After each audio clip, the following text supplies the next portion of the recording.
Then, of course, we come to the events that we will recognize a couple of weeks from now, that Holy Week, when Jesus was arrested and tried and killed, and the dazzling light went out of their lives, and all the hope and all the peace that Jesus was to them was lost, and the darkness came back to them.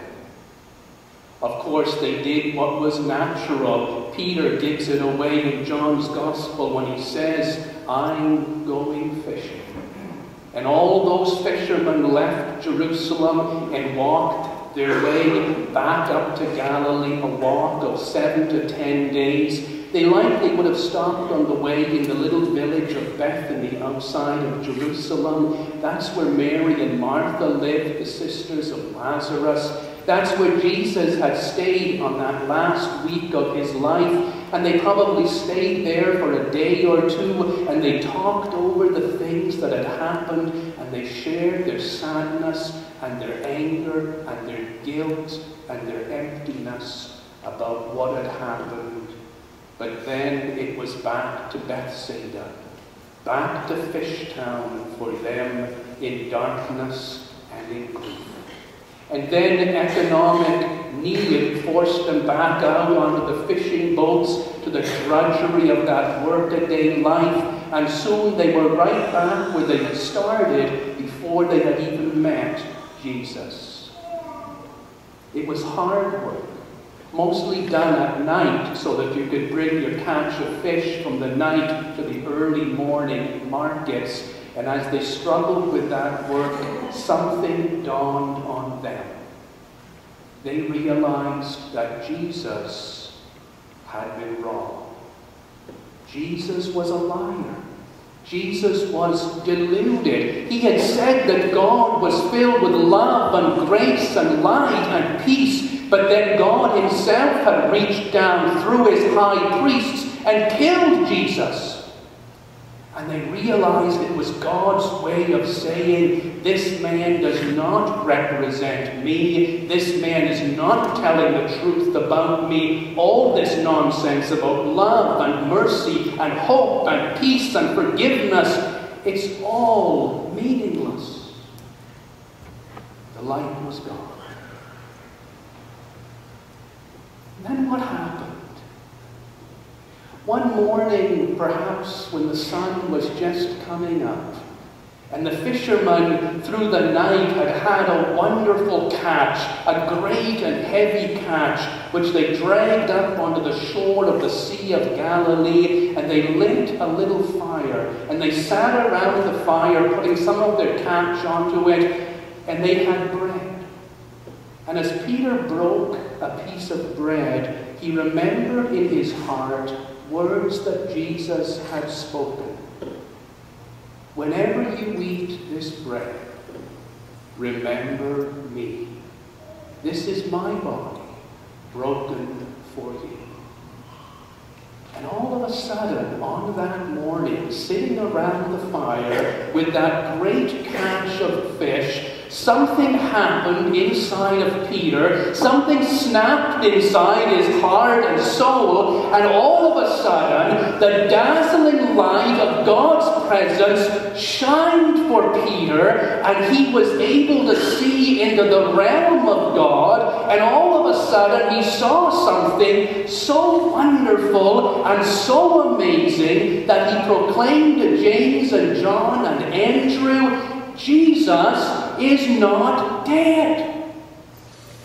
Jesus is alive in the realm of God, and God has opened my eyes with his dazzling light, and I have seen him, and all the things that Jesus said, that God is merciful, and God is loving, and God is gracious, and God is forgiving. Those things are true because Christ is raised within my heart and soul, and we can go out into the world and declare to all people that death cannot contain what Christ is. Death did not consume him. He is alive today in his spiritual resurrection within us, and that gives us God's power.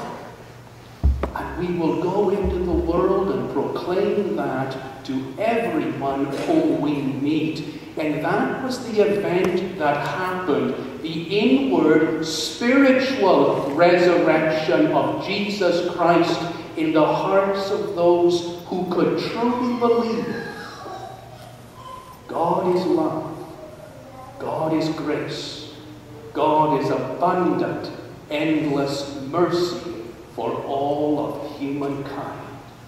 And this time, they dropped their fishing nets for good and never went back to them, and went and began those missionary journeys that changed the substance of all humankind.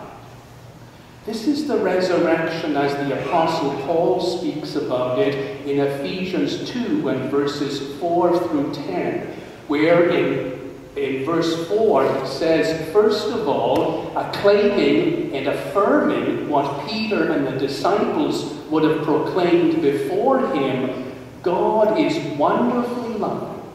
His mercy truly is abundant. And all those things that Jesus told us about God loving the lepers and the blind and the lame and the sinners and the tax collectors and the prostitutes, all of that is true because in verse 5, the Apostle Paul says, while we were yet sinners, he died for us and raised us up. And in verse 6, we have been raised in Jesus Christ. And in verse 9, he goes on to say, this is the gift of God, that we have been raised with Christ, and there is nothing we can do to earn it. And when Paul talks about the resurrection, he talks about us being raised, not just Christ being raised. We have been raised with him. And finally, in verse 10 of that same chapter, Paul says, we have this knowledge. We have been raised up so we can go out and do all those good things that God, through Christ, has given us to do. I pray that as Easter approaches this year, you will look on the resurrection recognizing that it is not something far away or long ago. The resurrection is something that happens within you when Christ is spiritually raised up in your life, thereby changing everything that you do. I hope you will recognize that as Christ is raised up inside of you, so you are raised up as well in spirit. Your spirit is brought back to life because you remember again what Jesus said, what Jesus represented, what Jesus is, truly is God's truth. That God is love, that God accepts us all just as we are, that God is abundant mercy and pardon, that God has compassion and feeling for every human being, that every life is precious.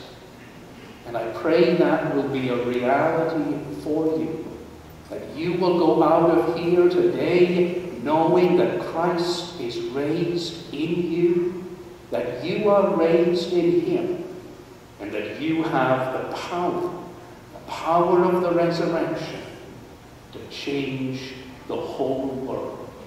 In the name of the Father, and of the Son, and of the Holy Spirit. Amen.